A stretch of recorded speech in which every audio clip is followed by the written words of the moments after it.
diawali adanya sekelompok orang, sejumlah 7 orang ya.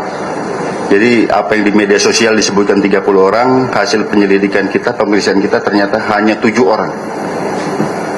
Ini mendatangi korban atas nama Elizabeth Clara ya, di apartemen Casa Grande. Tapi sebelumnya bertemu dengan supirnya dulu, kemudian tiba-tiba merampas kunci mobil ini. Dan menurut keterangan supir, pelaku ini mengancam, saya bunuh kamu. Ini hasil pemeriksaan, saya bunuh kamu. Diambil kuncinya, ambil mobilnya, masuk ke dalam, ketemu korban Elizabeth Clara ini ya. Kemudian terjadi perdebatan untuk menunjukkan dokumen, surat tugas dan sebagainya yang sebagai persyaratan dalam penarikan. Kemudian dicoba ditengahi oleh Babin Kaptipmas yang memang sedang bertugas di sana, yang selalu tugasnya adalah melaksanakan problem solving sebagai problem solver antara masyarakat. Ya, karena memang terjadi hal seperti itu akan didamai, justru diadakan perlawan oleh kelompok itu. Jadi kalau sekedar memaki, ini bukan memaki rekan-rekan sekalian, ya. Tetapi adanya paksaan fisik maupun psikis sehingga petugas yang sendirian itu bisa berbuat atau tidak berbuat. Bukan hanya sekedar memaki, ada ancaman fisik maupun psikis dan ancaman kekerasan. Sehingga kami terapkan pasal 214 KUHP, pengancaman terhadap petugas dengan ancaman maksimal 7 tahun. Dan ini peringatan juga, artinya pada kesempatan ini rekan-rekan sekalian, ya, apabila fenomena ini terjadi lagi, ingat kami adalah representasi pemerintah dan dilindungi oleh undang-undang sebagai penegak hukum, pelindung dan pengayom masyarakat. Ya. Diancam hukuman 7 tahun apabila 2 orang atau lebih melakukan perlawanan terhadap petugas yang sedang melaksanakan tugas ini. Oleh karenanya, kemudian ada LP baru lagi yang dilaporkan oleh saudari Elizabeth Clara ini. Kita konstruksikan pasalnya antara lain adalah pasal 365 pencurian dengan kekerasan, pasal pemerasan, dan juga perbuatan tidak menyenangkan.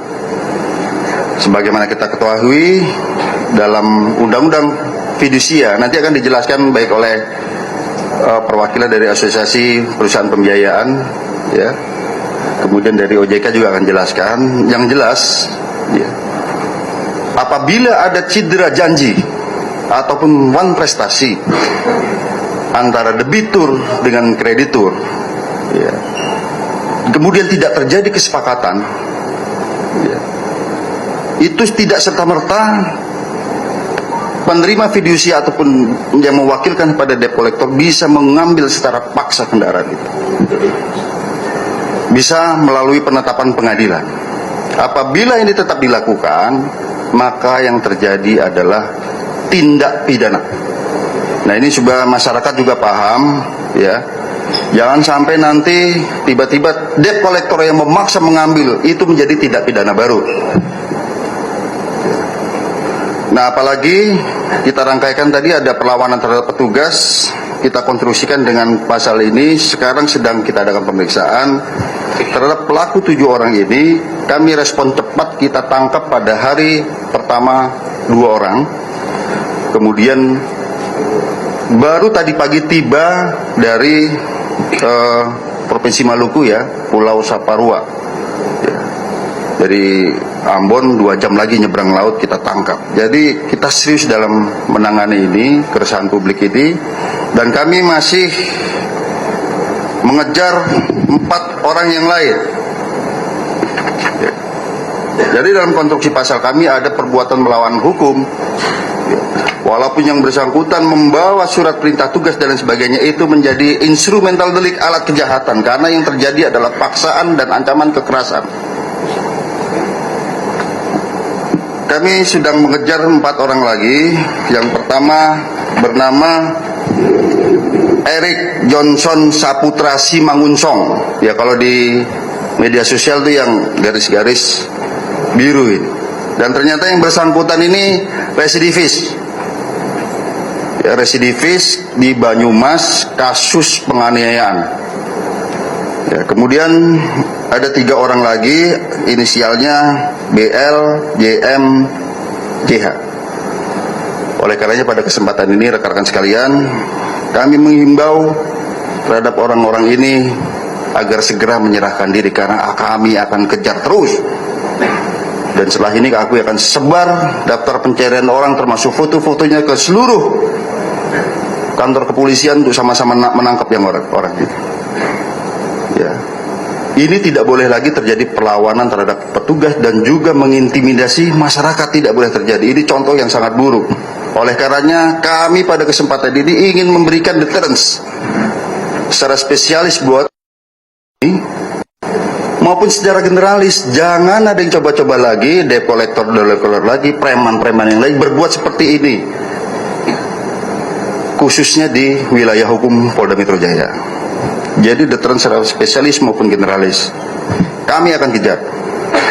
Ya.